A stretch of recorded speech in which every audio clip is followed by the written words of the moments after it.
Hello every one, എല്ലാ പ്രിയ കൂട്ടുകാർക്കും നോക്ക് ദ റെസിപ്പീസ് ചാനലിൻ്റെ പുതിയൊരു വീഡിയോയിലേക്ക് സ്വാഗതം. ഇന്ന് ഞാൻ വന്നിരിക്കുന്നത് നമ്മുടെ ബ്രേക്ക്ഫാസ്റ്റ് മെനുവിൽ സ്ഥിരം താരങ്ങളായ ഇഡ്ലിക്കും ദോശയ്ക്കും ഒപ്പം സെർവ് ചെയ്യാൻ പറ്റിയ ഒരു ഉഗ്രൻ ചട്നിയുമായിട്ടാണ്. ഇൻഗ്രീഡിയൻസിലേക്ക് പോകുന്നതിന് മുന്നേ നമ്മുടെ ചാനൽ ആദ്യമായി കാണുന്നവരുണ്ടെങ്കിൽ മറക്കാതെ ചാനൽ സബ്സ്ക്രൈബ് ചെയ്യാനും വീഡിയോ മുഴുവനായും കണ്ട് ഇഷ്ടമായെങ്കിൽ ലൈക്ക് ചെയ്യാനും മറക്കല്ലേ കേട്ടോ. അപ്പോൾ വേഗം ഇൻഗ്രീഡിയൻസ് നോക്കാം. ഒരു മീഡിയം സൈസ് സവാള, 4 വറ്റൽമുളക്, നിങ്ങളുടെ കയ്യിൽ വറ്റൽമുളക് ഇല്ലെങ്കിൽ നിങ്ങളുടെ സ്പൈസ് ലെവലിനനുസരിച്ച് 1 ടീസ്പൂണോ 2 ടീസ്പൂണോ മുളക് പൊടി ചേർത്ത് കൊടുക്കാവുന്നതാണ്.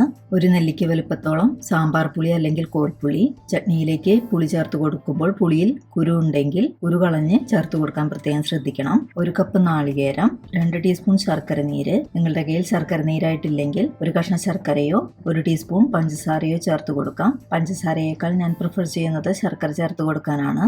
1 ടീസ്പൂൺ കാശ്മീരി മുളക് പൊടി, 3/4 ടീസ്പൂൺ ഉപ്പ്, സീസണിങ്ങിനായി 1 ടീസ്പൂൺ കടുക്, 1 തണ്ട് വേപ്പില, 1.5 ടേബിൾ സ്പൂൺ നല്ലെണ്ണ അല്ലെങ്കിൽ സെസമി ഓയിൽ എന്നിവ എടുത്തു വെച്ചിട്ടുണ്ട്.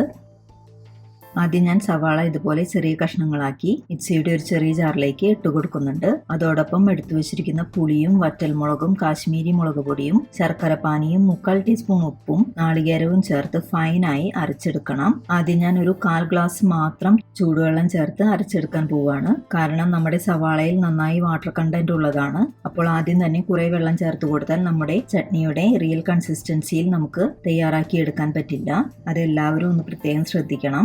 ഞാനിവിടെ ഒന്ന് അരച്ചെടുത്ത് കൊണ്ടുവന്നിട്ടുണ്ട്.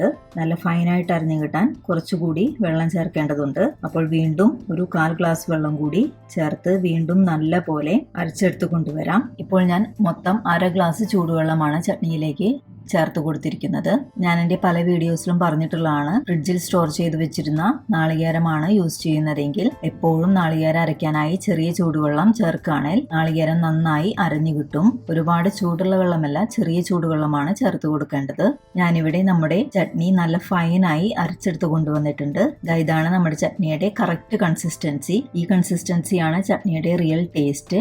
നിങ്ങൾ നാളികേരം കൂടുതൽ എടുക്കുകയാണെങ്കിൽ അതിനനുസരിച്ച് സവാളയുടെയും വറ്റൽമുളകിന്റെയും പുളിയുടെയും ഒക്കെ അളവും വ്യത്യാസപ്പെടുത്തി അതിനനുസരിച്ച് അഡ്ജസ്റ്റ് ചെയ്തെടുക്കേണ്ടതാണ്. എപ്പോഴും ഈ ഒരു കൺസിസ്റ്റൻസി കിട്ടുന്ന രീതിയിൽ തന്നെ വെള്ളം ചേർത്ത് കൊടുക്കാൻ പ്രത്യേകം ശ്രദ്ധിക്കണമെന്ന് മാത്രം. ഞാൻ ചേർത്ത് കൊടുത്തിരിക്കുന്ന ഇൻഗ്രീഡിയൻസ് വെച്ച് ഈ ചട്നി ഒരു 4-5 പേർക്കൊക്കെ സെർവ് ചെയ്യാവുന്നതാണ്. ഇനി നമുക്ക് ചട്നി സീസണിങ് ചെയ്യാനായി ഒരു തട്ക പാനിലേക്ക് 1.5 ടേബിൾ സ്പൂൺ നല്ലെണ്ണ ഒഴിച്ച് ചൂടായി വന്നാൽ കടുക് ഇട്ട് കൊടുക്കാം. കടുകെല്ലാം നന്നായി പൊട്ടി വന്നാൽ സ്റ്റൗ ഓഫ് ചെയ്ത് വേപ്പിലയും ചേർത്ത് കൊടുത്ത ശേഷം ഇത് നമ്മുടെ ചട്നിയിലേക്ക് ചേർത്ത് കൊടുക്കാം. ചൂട്ടോടെ നമ്മൾ ഈ നല്ലെണ്ണ ഇങ്ങനെ ചട്നിയിലേക്ക് ചേർത്ത് കൊടുക്കുമ്പോൾ സവാള പച്ചയ്ക്ക് അരച്ചെടുക്കുമ്പോൾ ഉണ്ടാകുന്ന ഒരു ടേസ്റ്റ് കുറവും നമ്മുടെ ചട്നിക്ക് ഉണ്ടാകില്ല. എൻ്റെ മക്കളുടെ ഒരു ഫേവറേറ്റ് ചട്നിയാണിത്. എൻ്റെ വീട്ടിൽ ഈ ചട്നി ഉണ്ടാക്കി വെക്കേണ്ട താമസമേ ഉള്ളൂ. മക്കൾ ഇത് തനിയെ തന്നെ വാരി തിന്നും. ഇനി എണ്ണയൊക്കെ നാളികേരക്കൂട്ടുമായി നന്നായി മിക്സ് ചെയ്ത് യോജിപ്പിച്ചെടുക്കണം. ഇനി ഞാൻ നമ്മുടെ ചട്നിയുടെ ടേസ്റ്റ് ഒന്ന് നോക്കട്ടെ. അടിപൊളിയായിട്ടുണ്ട് നമ്മുടെ ചട്നി. ഉപ്പും എരിവും മധുരവും ഒക്കെ നല്ല കറക്റ്റ് ബാലൻസായി നല്ല സൂപ്പർ ടേസ്റ്റ് ആയിട്ടുണ്ട് നമ്മുടെ ചട്നി. ഇഡ്ലിക്കും ദോശയ്ക്കുമൊപ്പം ഈ ചട്നി ഒരു അസാധ്യ കോമ്പിനേഷനാണ്. അപ്പോൾ എല്ലാവരും ട്രൈ ചെയ്ത് നോക്കി അഭിപ്രായങ്ങളും സജഷൻസും കമൻറ്റ് ചെയ്യാനും വീഡിയോ ഇഷ്ടമായെങ്കിൽ ലൈക്ക് ചെയ്യാനും ഫ്രണ്ട്സിനും റിലേറ്റീവ്സിനൊക്കെ ഷെയർ ചെയ്ത് കൊടുക്കാനും മറക്കരുത്. അപ്പോൾ മറ്റൊരു വീഡിയോയുമായി വരുന്നവരെ bye, take care, stay healthy and be happy. Thank U.